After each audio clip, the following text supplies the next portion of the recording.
Now that we've wrapped up the Second Punic War, we can get into the period where Rome begins to expand into other places in the Mediterranean Sea. But as they begin to do that, they realize that Hannibal could still one day be a threat. That even though Carthage and the Empire of Carthage has been defeated, and really basically almost to the point where they're never going to be very powerful in the future because of taking all of they're taking a huge fortune from them, the 10,000 gold talents or gold bars, not to mention the several territories that they've taken now from them in Spain and all of the remaining islands, and some of also North Africa. And then finally, by confiscating the Carthaginian navy, Rome has basically assured that Carthage will never be a superpower again, and that Rome is now replacing Carthage as that superpower in the western Mediterranean Sea. But people in Rome still fear that Hannibal himself might raise an army of mercenaries or convince other countries to go against Rome. And so they demand that Hannibal be exiled by Carthage, that they kick him out of Carthage as well. That was one of these extra stipulations that they put a few years after the treaty was signed in 201 BCE. And so Hannibal ends up leaving Carthage, and as you can see, he kind of goes around all over the eastern Mediterranean Sea. He goes goes east to Armenia, which is up here, as well as Crete.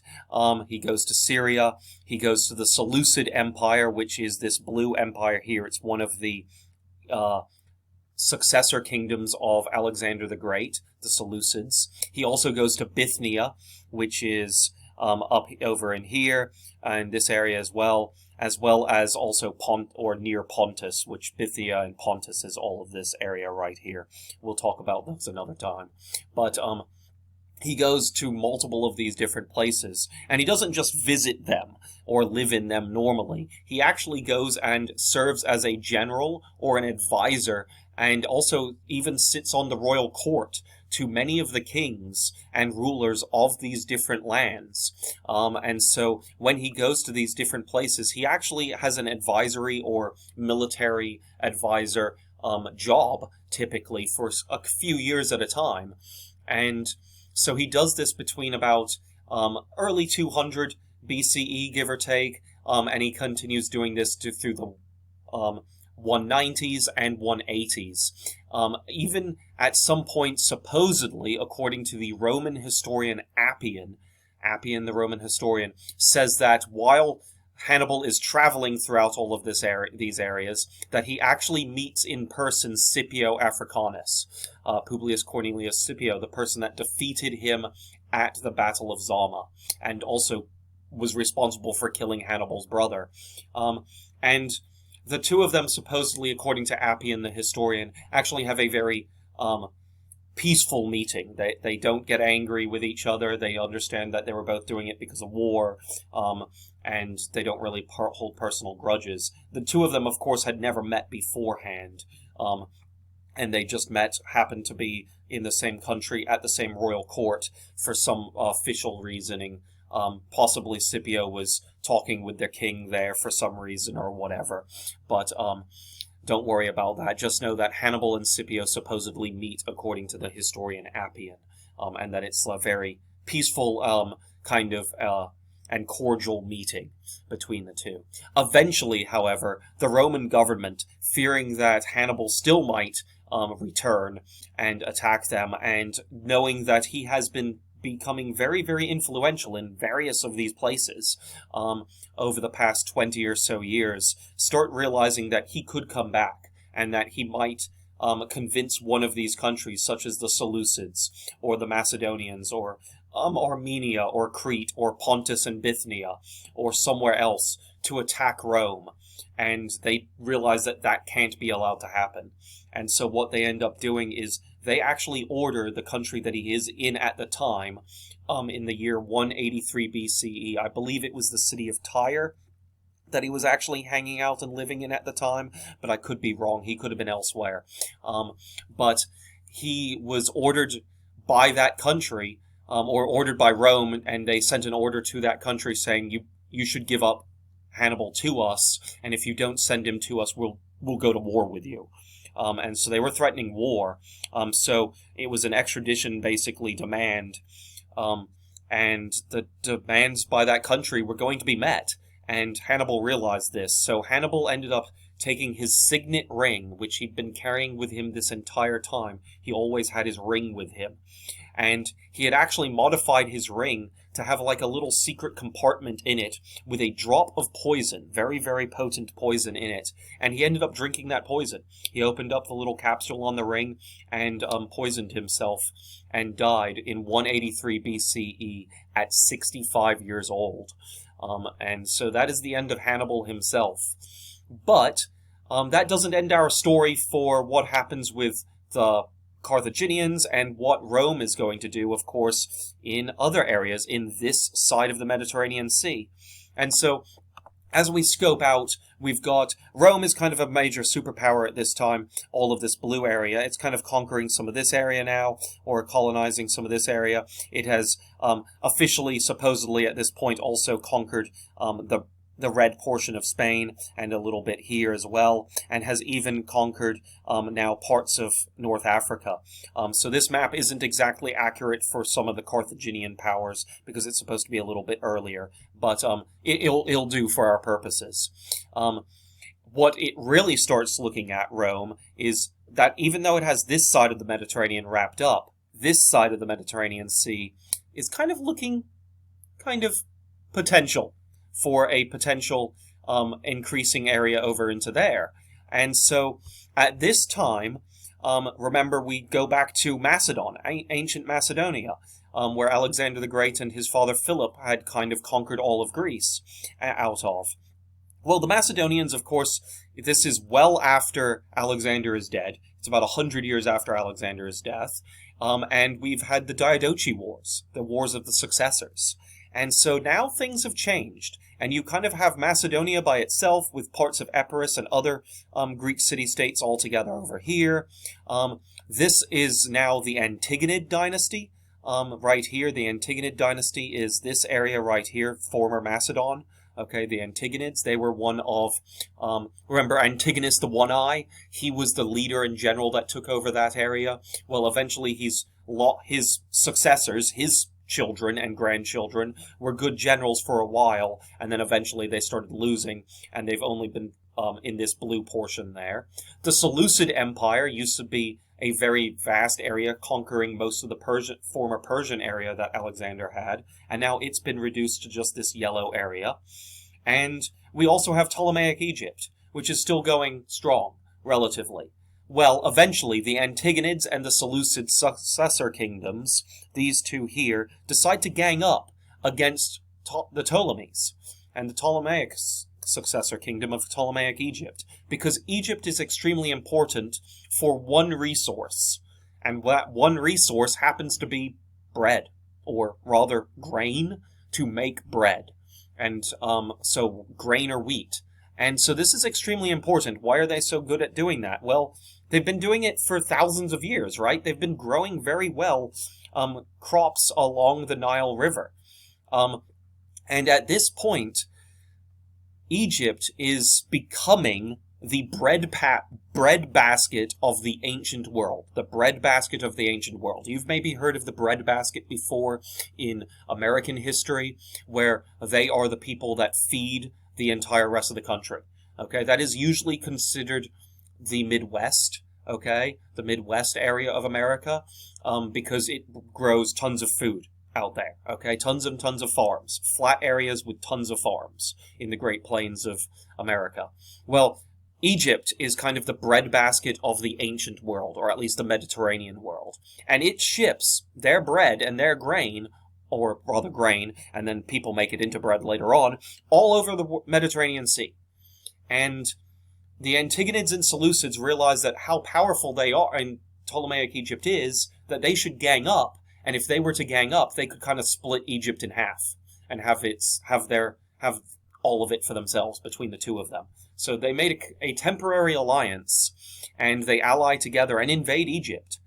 Egypt, of course, starts kind of fighting both of them, and it's beginning to become weak over time against both of them. And so it sends messages to Rome asking for help. Egypt asks Rome for help. And this results in Rome saying yes, and it results eventually into the First Macedonian War. The First Macedonian War. There will be multiple, Macedonian Wars. 4 total, actually. This First Macedonian War is going to be between Rome and against the Antigonids and the Seleucids kind of together, but kind of really the Antigonids, because they're going to be the ones that they actually start fighting against. And they kind of let Ptolemaic Egypt fight the Seleucids during this war. And this lasts from 214 to 205 B.C.E. And it ends up in a stalemate, where neither side really gets anything accomplished. What it does accomplish for Egypt is that Egypt is now kind of safe from future attacks. And so that is the First Macedonian War. Of course, a few years later, only 5 years later, because this one was 214 to 205, and the new one is the Second Macedonian War breaks out between Rome and the Antigonids alone. Only the Antigonid dynasty right here, is from 200 to 196 BCE. And that one's a little bit more successful for Rome. Rome succeeds in conquering a little bit of this bluish area on the coast of Greece. In the following couple years, they end up having another war, which lasts quite a little bit, only a few years itself, 192 to 188 BCE, and that is the Roman-Selucid War, where Rome now, instead of attacking here, is attacking the Seleucids, and they end up fighting against them from 192 to 188. And then finally, when that peace treaty is ended, they have a little bit of peace from 188 to 171. But finally, after, those several years, the Third Macedonian War breaks out in 171 BCE between, again, the Antigonid dynasty against Rome. And there is a massive battle called the Battle of Pydna, in the year 168 BCE that ends the war. It's the final battle of the war. And the Antigonid dynasty is completely defeated. Their Antigonid army is defeated at this battle, and basically the Antigonid dynasty is defeated and crushed.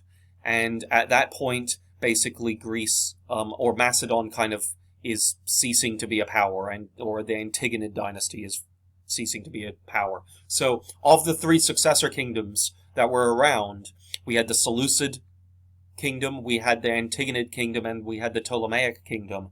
The Seleucid kingdom and Ptolemaic kingdoms are still kicking around after this point, but after 168, the third of Alexander's successor kingdoms has fallen. Finally, the Fourth Macedonian War happens about 20 or so years later, from 168, when that ended. Now it's 149, so about 20 years later. And this only lasts a year. But during that quick 1 year, Rome sends troops from all over northern Greece, as well as Rome itself, into southern Greece and the rest of Greece, and actually finally, after a year, defeats all of Greece. And they annex all of Greece as a province. Greece is actually made into a province, just like how Sicily was a province, but now all of Greece is. And so Rome is kind of expanded. It's now expanded to most of this red area, except for kind of right around here. It's all of this blue area here, a little bit of here, and now it's also this area. Rome has expanded quite a lot since the First Punic War, quite a while earlier, right? And so, moving on, the cultural changes begin in Rome right after Rome takes control of Greece, okay? Yes, there's going to be a lot of cultural change. Just like when Greece took over all of Persia, there was changes in the Hellenistic culture spread out that way. Well, it's very interesting because at this point, the Hellenistic world kind of influences Rome. Greece and Macedon are now both provinces in the Roman Empire, Greece and Macedon. And the fate of the Hellenistic world really kind of relies on what? Ptolemaic Egypt and the Seleucids. And they're only going to last for so long, if you recall from all the way back to the Successor Kingdoms lecture. And so what's going to be the fate of this Hellenistic world? Well, even though the Hellenistic world isn't necessarily going to be Greece, being free and ruling itself, the Romans rule over it, but their culture spreads into the Roman culture. So the Greek culture influences the Roman culture. Greek actually becomes an unofficial second language in the Roman Republic. The Roman Republic adopts Greek as an unofficial language because they don't quite fully adopt it, like on the record books and lists, but the majority of Romans speak Greek, eventually because of educators of that are Greek, and I'll talk about that in a moment. But a lot of new ideas are brought from Greece, and new words as well brought from Greece to Rome because of these Greek tutors. The patricians, the highest class, the upper class of Romans, the Senate class, okay, the patricians, the wealthy aristocrats, employ Greek tutors to come from Greece all the way to Rome and teach their children all different sorts of subjects, from math to astronomy to all different other types of ones, including a new idea and a new word, which is Greek originally, rhetoric. Rhetoric, which is discussion, which means discussion. Rhetoric means discussion. And this was something that's very new in Rome. Yes, they would have discussions, but they never thought about ideas like philosophy and philosophical rhetoric and discussions like the actual ancient Greeks did. So a lot of the ideas that we spoke about during the Hellenistic culture lecture the other week now are being incorporated into the Roman ideas. And rhetoric is one of those things, as well as philosophy, go over to the Greeks, or from the Greeks to the Romans, and bring these new ideas. And eventually some words that were only in Greek become part of the Latin language. And so you have this major blending of Latin and Hellenistic cultures, Latin or Greek cultures, or Roman and Greek cultures, right? And education is happening thanks to these Greeks and into the Roman society. Citizenship is not given to Greeks, though.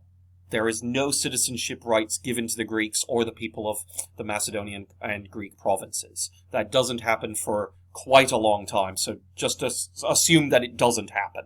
Okay, for the particulars of this class. Okay, citizenship rights are not given to the Greeks. And eventually, ideas of globalization and slave labor also continue. We've already had globalization of the Romans by colonizing and taking places like this and over North Africa from the Carthaginians. But now they're also taking this area. And they're going to start wanting to spread out and also figure out what's next on the other side of the Aegean Sea, the Seleucid Empire. They've already gone to war with them. Maybe they'll go to war with them again in the future, is the idea. Maybe they'll start exploring up in this area. Maybe they'll start going further north above the mountains. And so those are some of the ideas of this globalization. Also, tons and tons of slave labor.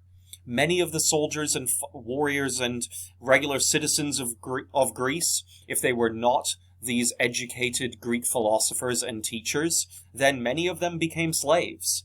Now, of course, eventually they would have children, and their children would become freedmen, and eventually those freedmen would become semi-citizens of Rome, but that would be further down the line. That would be several generations away. Also, another major part about this is Greece had a lot of cheap grain. Okay, at this point, yes, the wine and olives were still being grown there, but a lot of cheap grain was being grown there.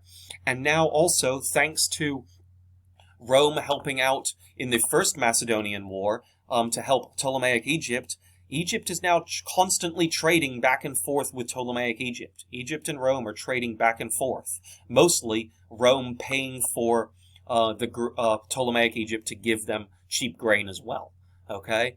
Here's a picture of the ancient city of Corinth today. This is actually a modern picture, only for about a year or two ago, where one of the city-states tried to actually revolt against Roman rule.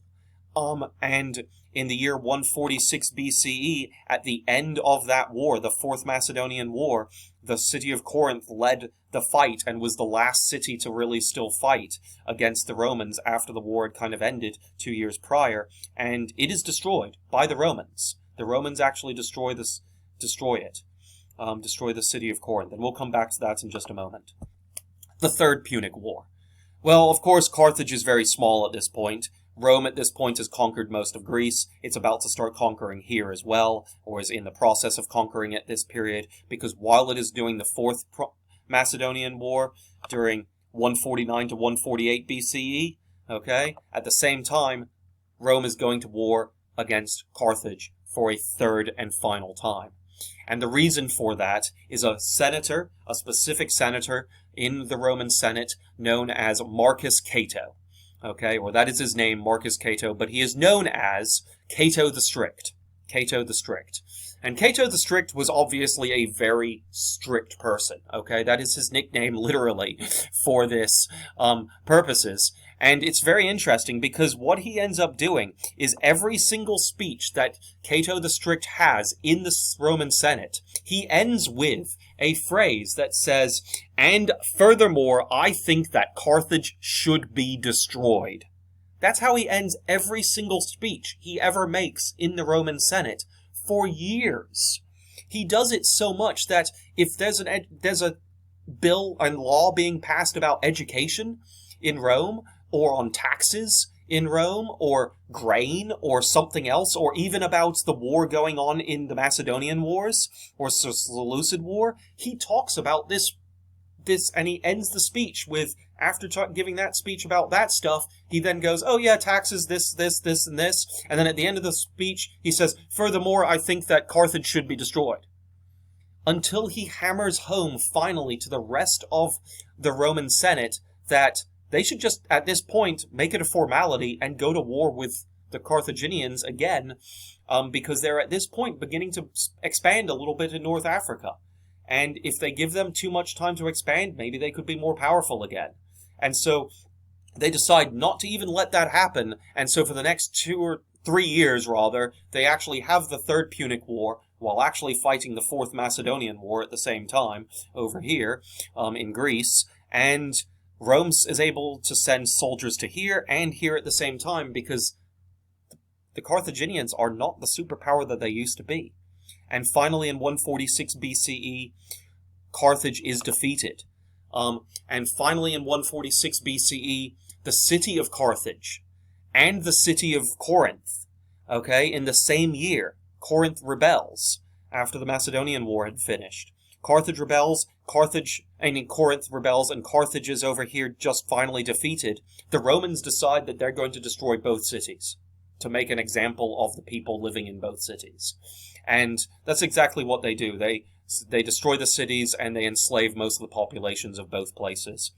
Furthermore, a lot of people say that the people of Rome also put salt into the ground of Carthage. Okay, that is a common idea that the Romans salted the earth and burned the earth of Carthage after destroying the city. And that is simply not true. Okay, it is completely false. They did not actually salt the ground where the city of Carthage was. Why wouldn't they do that? Well, think about it. If they ever want anything to ever grow again in Carthage, would it grow on salted ground? No. The soil would be ruined for basically forever. And so they decide not to do that. It's a myth that people have pushed since then. And that's about it. So Carthage was not salted, but they did destroy the city. They also destroyed the city of Corinth. And they've now got, as you can see, the Roman world is quite expansive. They've expanded around various parts of the Mediterranean Sea, and they are now a world superpower in the ancient world. Well, that world superpower is going to have problems of its own in the future. And so the following few lectures, the next about 3 or so class period lectures, are going to be revolving around some of these civil wars and some of these different wars that go on. We're going to have talking about the triumvirate. We're going to talk about the second triumvirate. We're going to talk about these two brothers. We're going to talk about how the Roman military is changed a little bit because of some of these men, as well as others. We're going to talk about a massive assassination plot and all sorts of other things, as well as really, really bloody civil war in Rome and throughout the whole Roman world at this time in the next few lectures. So I hope you enjoy those lectures coming up.